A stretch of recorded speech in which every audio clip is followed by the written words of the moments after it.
Hello, everybody. I'm Mr. Gemko. This is the second day of Fine Arts Week, so I'm going to thank you guys in advance for being a really good audience. We've got a really special guest here today. His name is Jay Ivey. I'm going to read a few things about him, but one notable thing that you would want to know about him is that, well, he's a performance poet. He's been featured on several of Kanye West records. He's a poet. He's an author. He's an actor. All right, I'm going to read a few things off here. He is the proclaimed favorite poet of both celebrity comedian Dave Chappelle, Talib Kweli, and world rebound spiritual guide Deepak Chopra. He's the new national youth spokesperson for the AARP. He's the president of the Chicago chapter of the Recording Academy. That's pretty cool. He's an award-winning author of the book Dear Father. He's been on HBO's Deaf Poetry 3 times. He's been featured on the Grammy Award-winning. He's been featured on Grammy Award-winning albums, known for his work with Kanye West, Jay-Z, Slum Village, and John Legend, just to name a few. And he has been heard on Oprah, and also one of his wife's favorite facts about this award-winning poet and author is that this little-known detail. Did you know that this? I'm sorry, I'm just reading this. Did you know that the singer John Stevens was named John Legend by the poet Jay Ivey? I didn't know that. I'm reading it right now. That's actually pretty cool. So John Legend got his name from our guest coming up. That's pretty cool. Yeah. Please put your hands together for hip-hop's favorite poet, Chicago native Jay Ivey.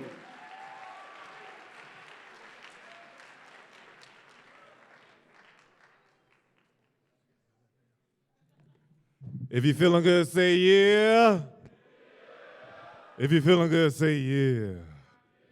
What's good with you, York? How y'all feeling, man?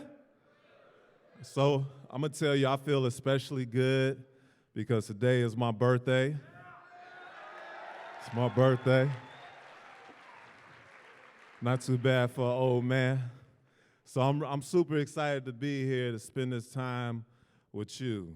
You know, I met this amazing teacher a few months back, and he invited us out to come and speak with you guys, hang out with you guys. So it's great to be here. So what's up?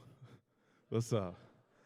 So I want to tell y'all a few stories, if y'all don't mind. I'm a poet, and I think, it's fitting I tell you how I became a poet, because we may have some poets in the house. Any poets in the house? No? Oh, no? Any writers? MCs, songwriters, filmmakers, authors, actors? No? I'm all alone? All right. So for me, it started like this. I'm from the south side of Chicago, grew up on 87th and Winchester, and then my mom, she decided to move me and my 2 brothers out to the south suburbs. At the time, the city was starting to change. The love in our neighborhoods began to become more and more interrupted by the plagues of drugs and violence. So my mother, she didn't want to see her 3 black boys get swallowed up by the streets of Chicago. So she decided to move us out to the south suburbs, and I went to a school called Rich Central High School. Y'all heard of Rich Central? Oh, yeah, we in here, yeah, we in the house. So I went to Rich Central High School, and my junior year of high school, I had this teacher named Miss Argue. And what I learned is you're not going to argue with somebody named Miss Argue. Thank you. All 3 of y'all, thank you.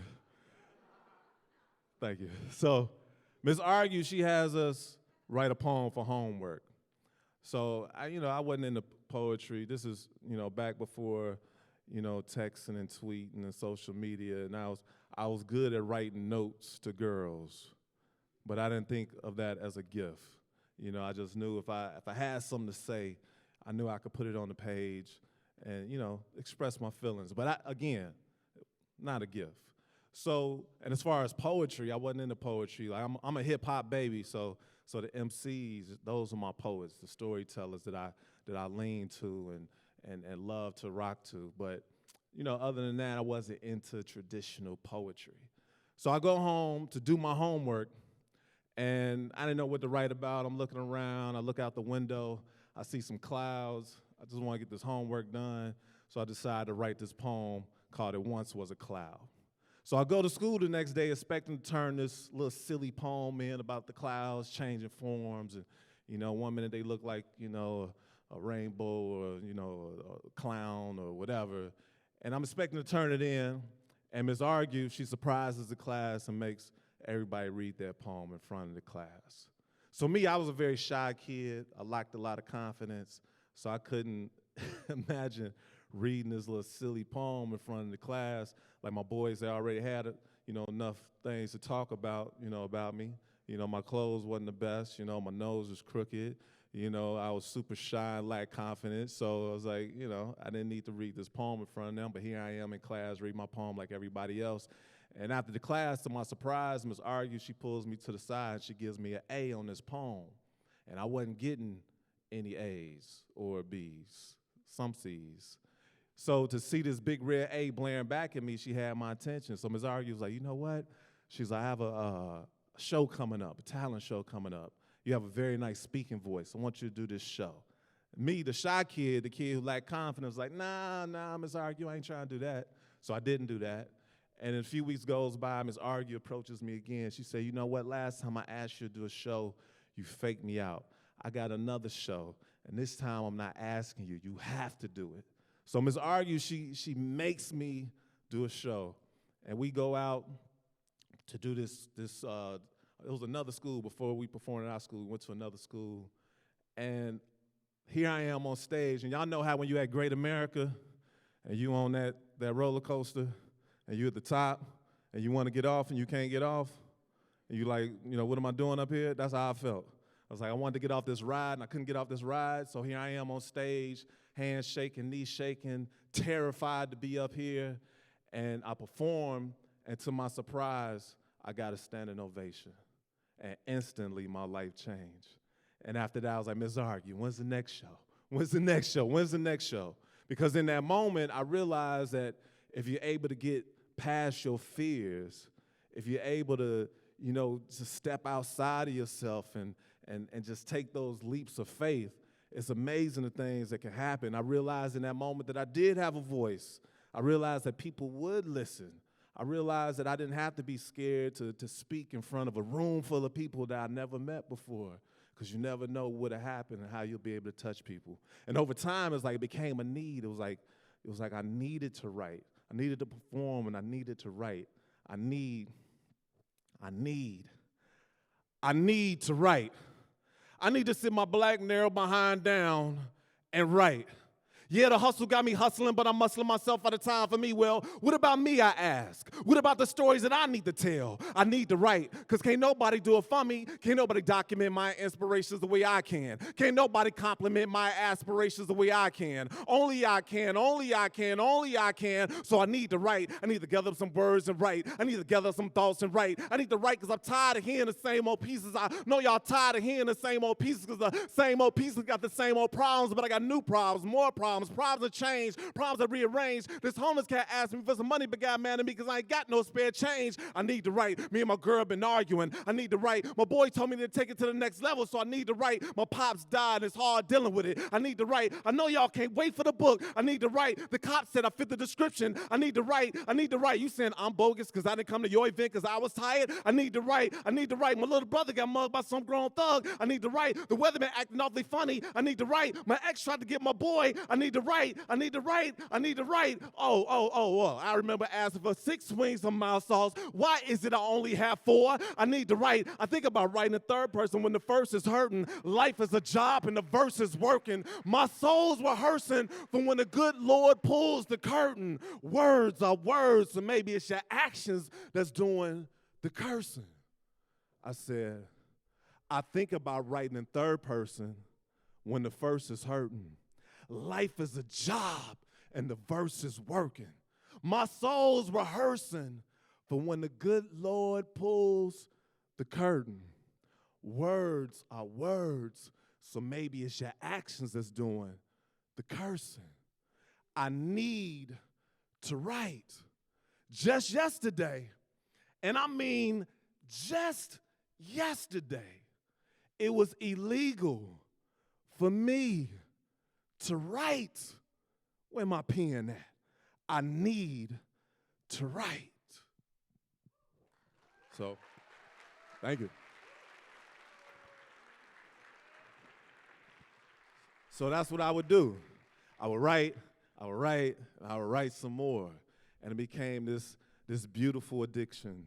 It became this therapy that I needed because, we don't necessarily go and talk to doctors in the hood, So you need those outlets. And I started to fall in love, like instantly fall in love with this art called poetry and the art of performing that poetry. And it became, it was like I just needed to reach out and connect with as many people as possible. So after I did that show in high school, I did all, that was my junior year. So senior year, I was doing all the shows, any talent show we had, any assembly, anything, any chance I had, I was on the stage. And then I went to college. I went to Illinois State University. Redbirds. Oh, we got like 5 of us. All right. I went to I-State, and at Illinois State, that's when I really got into writing. Because what I learned is, at home, I had a lot of beautiful distractions, a lot of positive distractions. And those beautiful, positive distractions were my family, were my friends, was me chasing girls, me performing. I played football, 1 year basketball, got cut the other years, but never mind that. I ran track. I was a hurdler. Any hurdlers, track stars in the house? I wasn't a track star, but I was on the track. You know what I mean? No? Y'all can laugh. It's cool. So, I had these positive distractions, things to keep my mind off of me, things that would, just comfort me and bring me joy. But when I got to college, that's when I started to take more stronger looks at myself. You're a little older, you're starting to find yourself, starting to realize who you are, and you start to take these deeper looks at self. And even though you're surrounded by people, it felt like I was on an island. It felt like I was all alone. And when I was younger, my folks, they got divorced. That was a big reason why my moms decided to move us out to the burbs. My pops, he was a DJ. He used to be on the radio. And I would listen to my pops, before I walked to school in the morning, I listened to my dad on the radio. He had this amazing, beautiful, strong voice. And I thought everybody's father was on the radio. I was a kid, I ain't know no better. But him being in the industry, my assumption is, drugs and alcohol became a huge factor because, the fights, broke out, the arguments, which led to separation, which led to divorce, which led to now almost 10 years went by before I saw her for my pops. And it was devastating. So now here I am in college, finding myself, and when you're trying to find yourself, you look back at where you come from. So I'm looking back and, okay, Chicago, South Side, amazing grandparents, my mama, my beautiful brothers. And then when I would look at my father, even though he was my hero when I was little, it was devastating that he wasn't present at the time. And now I'm a young man trying to find out what manhood is all about, and I didn't have that go-to. And it was devastating. So when I would write, the poems, I would write about everything, but when I started writing about, family and home, I was really hurt and sad and angry, and I would find myself getting depressed. And, I'm trying to write papers, and those papers would turn into poetry. And I couldn't concentrate, and I was just distracted by these feelings. And what I learned is if you don't deal with your emotions, one day your emotions go deal with you, right?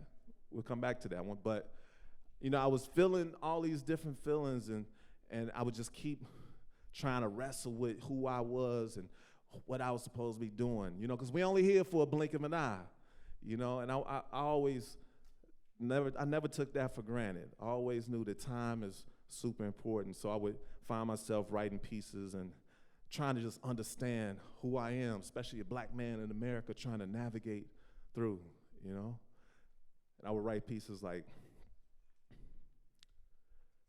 they judge you before your eyes even open.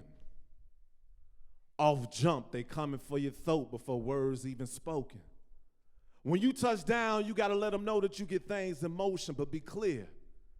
They feel your dedication. They feel your devotion. They love and hate your skin tone, treat you like an immigrant when you've been home, bronze like the pennies the brother Abe owned, envy is the drug that they own, every breath I take is a hit, because we're striking like the ancient Egyptians they clone. Our people are beautiful down to the bone, down to the soul, control is a goal, we in the city of God because the slums is all they want us to know, and they think we ain't know. Thought you was just street smart. Can't understand how you come up with this street art. Didn't understand they was dealing with men, women, mothers, fathers too. Yeah, some of ours slipped through the cracks. The ones that we putting up and above, the way they look up to us, man, that's beautiful. Fly like the saucer's being flown. Yo, they tapping your lines, so use your thoughts to iPhone home. Send moms a highlight tape of this Twilight Zone where extraordinary, extraterrestrial ETs got them uneased. Now they building space stations trying to police the ozone. Oh no. They're trying to protect their borders from illegal aliens visiting from other worlds. We were sent here by way of God's referral. Peel back our skin and see our light. Peel back the layers and see our fight. Get high off life. Rest your head on the cloud, dodge them chemtrails. If the walls could talk, they tell you they wouldn't want to walk in our shoes and listen to the tales our Tims tell. Came from the heavens, now we dwell in hell. Enslaved by a country that still hates me, wants me in jail. Discriminates against us, want to hold us down. Man, we too profound. That's why they want us to behave. Show us how they feel with 12 years a slave. Media hop on the field and they run they plays. All day they say and replay that you a thug, you a. All he want is our women, our gold, our figures. Ain't nothing but an animal with his claws on the trigger. There's a difference between brands and labels. They invite you to the table and try and label your brand. Change the beat of your band to orchestrate the land with your hand. Man, the challenge is staying balanced. Never too high, never too low. Stuck in the middle with a mean flow, a mean show. I see you, sis. I see you, bro. You can move any room, work any crowd. They can't quiet yo loud, so keep feeding them and feeding them. It ain't black versus white. It ain't rich versus poor. It's wrong versus right. And what's right is that the babies keep eating and eating. You ain't never been a fool. So just remember to use your tools, be you. And no matter what they do, always remember that you gonna be cool.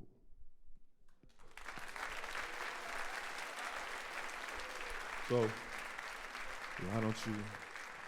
why don't you have a talk with me? So I can show you the sights that I see.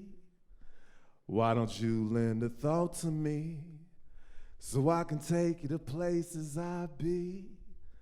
Why don't you take a walk with me through this abstract mind, state of rhyme? I just felt like singing that, sorry. So yeah, so again, I'm at school and I'm taking these deep looks at self and trying to find out where it is I want to go, who it is I want to be. Who do you want to be, right? You're in a space and time when you can decide who you want to be and where it is you want to go. What do you want to contribute to the world? What love will you pour into the world in spite of the challenges? Because there are going to be challenges. There are going to be ups and downs. But what is it that you love to do? And how are you going to implement that into your life and your purpose? Your purpose. I felt like poetry gave me purpose. And I was, at this time, I'm at school and I'm really, really invested in it. I'm like, okay, I don't know anything else I can do good or great, but I know I'm confident. I've never been confident before. I'm confident that I do this well. And I want to show the world what I do with it. So in spite of all that, I'm going, I'm having these positive, this positive reinforcement, and I'm talking myself into doing some great things. But at the same time, again, I'm a young man. I'm dealing with these emotions, and I'm fighting through it, And I got to the point where I got so depressed I couldn't stay at school anymore. I stopped going to school. I stopped going to work. I was at TJ Maxx. I got tired of folding them clothes all the time. Hey, man, when y'all go to TJ Maxx, man, don't be putting the clothes back all any kind of way. You know what I mean? Like, people got to come behind you and fold them things up. You know what I'm saying? So anyway, shout out to TJ Maxx. So I stopped going to work, and I ended up back at home, back in my mama's house. Now I'm staying in her basement. I don't have a job. I'm not in school. I feel like I done wasted my mama money, because she didn't want to get no loans, so she was coming out the pocket to pay for me to go to school. So I'm just really, really, I'm devastated, but I'm like, I can't let her down. I can't let her down. So I started moving around the city, and I was 19 at the time, and most of the poetry spots, if they weren't in a cafe, they were at a club. So I would find myself at the door talking my way into different clubs. Like, look, man, I don't even drink. I just want to come in, perform, and I leave. And that's what I do. I got cool with a lot of comedians, because I would go to the comedy clubs, because they would let me come in and perform on their open mic nights, and do some poetry in between the comics. So I got cool with folks like Deion Cole and Lil Rel and D. Ray Davis. I don't know if y'all ever heard of these folks, but they doing some major, major big things right now. My buddy Cootie, amazing film director, and I was just determined to, like, okay, I'm gonna be great with this poetry. I'm gonna do some great things. And then one time I remember learning this lesson, because I was invited to perform at a rehabilitation center for recovering alcoholics and drug addicts. And it was out on the west side. At the time I was attending Trinity United Church of Christ on 95th Street, and they invited a youth group to go, and the youth ministry to go and perform. So there were dancers and singers, and I was going to perform some poetry. So we drive out to the west side, and we get out there, and normally you walk into a space, when you're going to perform, you walk into a space and people are upbeat, they in a good mood, they're looking forward to the show, and and it's just just a good vibe, This time it was different. Everybody was heavy. Everybody was real low. And I didn't know what to perform.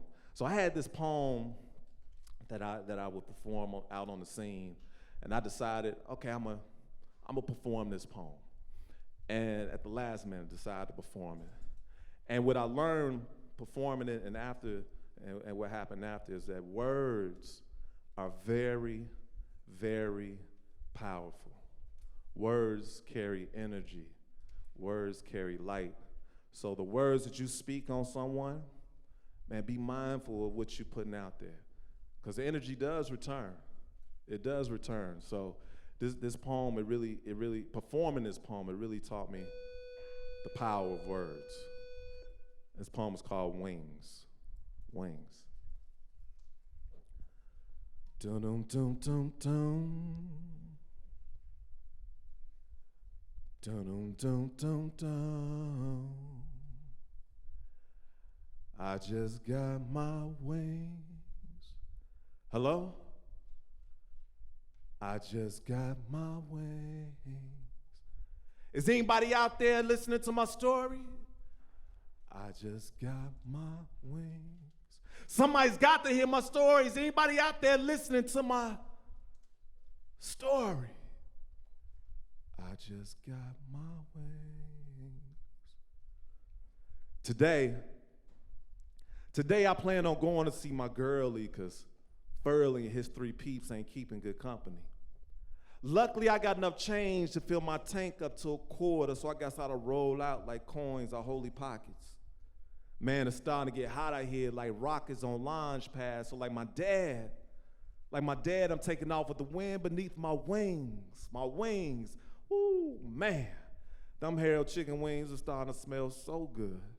On the norm, I would stop, but see, I'm gonna keep on going like flowing rivers and streams. I see this green light evaporates, the right halts my actions like a dam, but I'm not tripping because I'm receiving mental satisfaction from this ma'am on the corner. What's up, girl? But as I look upon her, she begins to shiver, then scream. Simultaneously, I feel the warmth of a bright gleam of light break through the door to my left.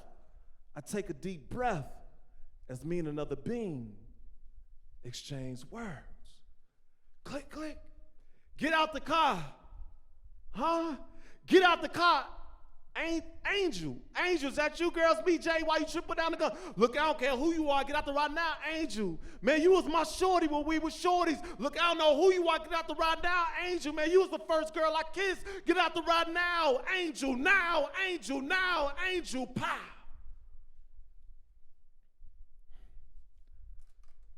I guess my actions were too slow because I watched as a right index glided back, pulling on the crescent moon-shaped trigger, releasing a horrific word, more horrific than that word. Man, come on! Some cat said moments after my skull was pierced by the metallic demon, I was screaming loud, but really wasn't saying nothing because my heart was pumping silently, and everybody had their eyes on me like those spies of World War III, but me was see, my eye was on the sparrow sitting on top of the red light as my soul began to take flight into another level. I started thinking about that devil that's been trying to dig me into like shovels, so I'm trying to pull through like pulleys so I can reside in 7 North Heavenly Lane, because that bright light from above was beginning to rain up to me like thunderstorms. My spiritual tears began to pour as I continued my soaring towards the light. The light. I could feel my soul absorb the light as I continued my flight upward like rubber handles on escalators or outcasts on them elevators. So I guess I see you gators later, because this kid here has just got his wings. Yo, I can't believe it. I actually got my wings, yo. Yo, somebody tell my moms that are baby boys, all right, because I just got my wings. Somebody tell my brothers that I love them, but I just got my wings. Somebody tell my boys I ain't going to be there to kick it no more because I just got my wings. Somebody tell my girlie I ain't going to make it over today because I just got my wings. Somebody tell my angel, my sweet, sweet angel, my sweet, sweet angel, my sweet, sweet, sweet angel of death that I'm all right. I just got my wings. Everything is looking up like 7 because I'm feeling heavenly with my wings. Hello? Is anybody out there listening to my story? Anybody? Somebody? Please tell everybody that I'm all right because I just got my wings. Dun, dun, dun, dun. Dun, dun, dun, dun. I just got my wings. I'm all right, y'all. So I just got my wings. The ancestors are all right, because I just got my wings. Because they got their wings.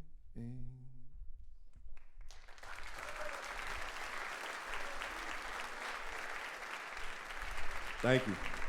So after I performed this poem, there was a lady, she was much older than me. Again, I'm 19, 20 at the time. And this lady, maybe in her 40s, she approached me, maybe in her 50s. And she told me that she was in this rehabilitation center fighting for her recovery because she went through some terrible times. And I forget the order, but back to back to back, she lost her husband 1 month, her father the next month, and her son the following month. And she was devastated. And she said this was the first time, hearing this poem was the first time since their passing that she was able to find some peace. And me, I'm a young cat, and I was doing poetry for the sport and for the fun of it. I knew the healing properties, I was starting to learn that, but at the same time, I didn't understand the gravity of it all. So to hear someone tell me this, a young, impressionable mind, it made me realize, again, words do have power. So we should really be responsible with the words that we speak on to people, the words that we put out, the energy that we put out onto others. You know, like you got to treat everybody else as if it's yourself. And in order for you to treat other people good, you got to love yourself. You got to be able to wake up in the morning, look in that mirror and say, I love you, I'm proud of you, and go about your day and do everything you can to make that day the best day ever, and the next the best day ever, in spite of what you're going through. Because it's going to be hard times. You might be going through some hard times right now. It may have been very hard to walk through those doors this morning and to get out the house this morning. But you're here, and you got to, remember to just find that gratitude, and know that one of my buddies a long time ago, he told me this. He said, pain is a temporary inconvenience. Pain is a temporary inconvenience. So remember that. No storm lasts forever. The sun's gonna come back out, so you just gotta keep going. So that's what I was doing. I just kept fighting, kept writing. And I realized, it's just kind of like this spiritual warfare going on, you know what I mean? It's like it's a war outside, nobody's safe. It used to be overseas, now it's in your face, on your doorstep is where war is kept. The playground is the battleground. It's a real battle now. The cattle now is genetically modified. Whoever told you the beef we eat don't matter lied, you see, that's part of the strategy. The war ain't physical, it's about spirituality, which translates into ideology and foreign policies. They hand out orders while they battle over borders. Back home, they don't support us. They encourage mothers to abort us, try to convince them that they can't afford us. They calling in the National Guard, now they marching toward us. The intel says we inhale under spells, battling angels that fail. Planes flying in the building, strollers blowing up. The headlines, the deadlines filled with killings. Them boys in blue rolling up. A 2-year-old baby girl got gonorrhea. Now how was that growing up? More than ever, the devil's been showing up. Don't confuse it. You don't believe me? Turn on the radio. You can hear it in the music now. I love my land, but they ain't always loyal. If they are, why they got a patent on the seeds and the soil? Soon it's gonna be raining oil. Results of America growing up spoiled. The wheels falling off, the springs are uncoiled. Who needs chains when we gladly entered the net? Jail cell signals killing the bees. I guess we next. The monster is a machine. They send you to jail for killing dogs while they shoot little black boys. Things ain't what they seem. I sleep with a pen in my hand so I can write my dreams. This is my inception, the words of my reflection. I don't need runways to model me. They say he off beat. I'm a poet. The beat follows me.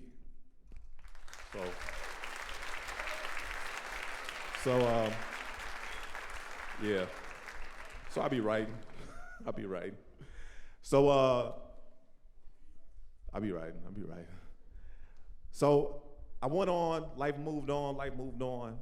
And again, I was wrestling with, the fact that my pops wasn't there. If you don't deal with your emotions, one day your emotions go deal with you. And my cousin, my older cousin, I love her, birthday's this coming Friday, her name's Julia. She's like one of the angels of our family. She was the first one to open up about how I felt in regards to my pops. And she listened to me, she said, you know what? She said, you have to learn how to forgive. If you don't learn how to forgive, you go carry that pain with you for the rest of your life.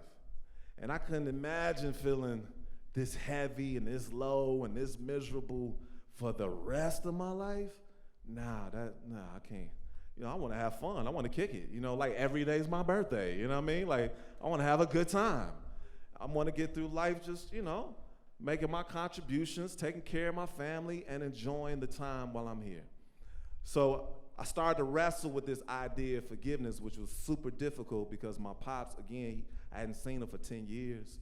And I'm like, how do you forgive somebody who ain't even around, So I started to, wrestle with this idea, forgive. I need to learn how to forgive. And one day, it hit me when I was at church, and my buddy, he was singing. We actually performed together, and they asked him to come back up to sing another song. And then he gave this testimony about losing his sister when he was in high school. And just seeing his hurt, seeing his sorrow, seeing the void that was in his life, his devastation. I felt terrible for him. And then it made me reflect on my own pain and my own hurt, my own void. And I started to think about my pops. And in that moment, I found myself breaking down in tears, falling to the floor like, God, I forgive my father. I just want to see him. I want to tell him I love him. I want to tell him I miss him. That's it. I forgive him. Please, God, please. I just want to tell him. This was a Thursday. 2 weeks later, on a Thursday, I got home from work, and after 10 plus years, my father, he called me out of the blue. And when I say it was a very emotional moment, it was a very emotional. I was literally choked up, crying, trying to talk, and couldn't get a word out. And me and my pops, we were able to reconnect. I went over and saw him, and like when I was a kid, we watched the Bears game. I went over on a Sunday, we watched the game, and I was so grateful to just be able to see him, hug him. When I did see him, I was expecting to see a giant, because I was like 12, 13 last time I saw him, and now I'm towering over him, and he was old, and I could tell that life had beat him up. And what I realized and what I learned was that once upon a time, my father, he was a child, and he was hurt in his childhood, and I don't think he ever got over his pain. He never learned how to deal with those emotions and that the traumas that he'd gone through in his childhood. So that it made me have compassion for him. And then it made me, I knew he was a good person. He was a good man. He was hurt. And I know y'all have heard it before, hurt people. So I don't know if y'all ever read The 4 Agreements. But there's a book called The 4 Agreements, and one of the agreements is don't take things personal. Like people, they lash out and they say things, and we take it personal. Like, why are they doing that to me? But maybe they just hurt and they going through it, and you the closest thing to them when you cross paths with them. And I found myself again just having that compassion. And I was happy we had that moment, because a year and a half later, he passed away. So now I'm like really going through it, because the time I thought we would have to rebuild our relationship, it was no more. And at the time, I don't know if y'all heard this show called Deaf Poetry. Y'all heard this show? HBO Deaf Poetry? Nobody? Have y'all heard of Def Comedy Jam? Okay, all right, we're getting somewhere. So after Def Comedy Jam, they did a show called Def Poetry. And there was tens and thousands of people trying to get on this show. And the first season, they selected about 52 people. And out of those 52 people, this amazing, beautiful, miraculous story of how I ended up being on this show. And I went on the show and I did this poem called I Need to Write. This poem that I wrote one morning, just mad at the world and just frustrated, and wrote this poem out on the lake, out at the point. And here, a few years later, now I'm on this stage where this poem is being seen by millions of people. So I go do the show, and after doing Deaf Poetry, the taping was in New York. A year later, I decided to move to New York. So I moved to New York, and again, my pops, he had passed away. So what I didn't realize is that I was grieving. So I got real good at wearing a mask. When I moved, I was hanging around with these amazing people. I was doing stuff at MTV. I was rocking with one of the hometown cats. There's this guy named Kanye West. Y'all heard of him? Y'all heard? No? Google him. He's like super dope. He rap. He make beats. He make clothes. He married this girl named Kim. Just Google him. They super dope people. So I'm hanging out. These are people I'm hanging around, and I couldn't be around them with this heaviness. I couldn't be woe is me around this opportunity and this. It was something special happening, and I knew I was a part of it, and I couldn't bring my heaviness to the stage, to every situation I was in. So I got real good wearing my mask, and then when I would get home, the mask would come off, and I'm just devastated. I'm back on that island, and I'm hurt all over again. So one day, my mom, she called me up, and y'all know how those mamas had that spidey sense, that women intuition. That's real. Y'all, man, shout out to the mamas And the daughters that's gonna become mamas, because y'all are the world's greatest gift. I swear you are. You're amazing, amazing, amazing. And my mom's called me up and she was like, boy, what's wrong with you? You ain't been talking to me. You ain't been talking to Tari. Tari, that was my girlfriend at the time. Well, we had broken up, but we were still talking every day. So it worked out. We got married. We good. But, back then it was, you know what I mean? Like, we was, So she was like, you ain't been talking to me. You ain't been talking to Tari. What's going on? So I opened up for the first time and decided to talk to my mother, since my pops had passed. And I told her how I felt. And she listened. And my mama just lit into me. She said, look, your father was a good man. Let him rest in peace. And when your mama speak, or at least for me, I listen. And my mind went to, well, if there was anybody that had the right to speak negatively of him, it would be her, because she'd been through the most with him, and here she is speaking positive about him. And at the end of the day, I did know that he was a good man. He was just hurt. There's a lot of hurt people out here that ain't dealt with they problems. So in that moment, I decided to truly forgive my father. I got the phone with my mama, and I decided to write my father a letter. I decided to write him a poem. Later on, it turned into a book. And I wanted to show this to you because this is an example of a dream come true. This right here was an idea. It was a thought. So any ideas and thoughts that you have in your mind that you may think is impossible, it's not. Like, you can make it a reality. You can make it a physical thing that I can pass on to folk. You know what I mean? Like, you can make your dreams come true, right? So, thank you.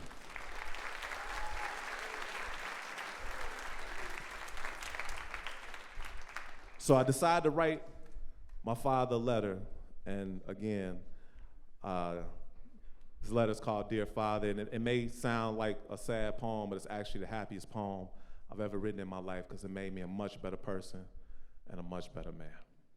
It's Dear Father.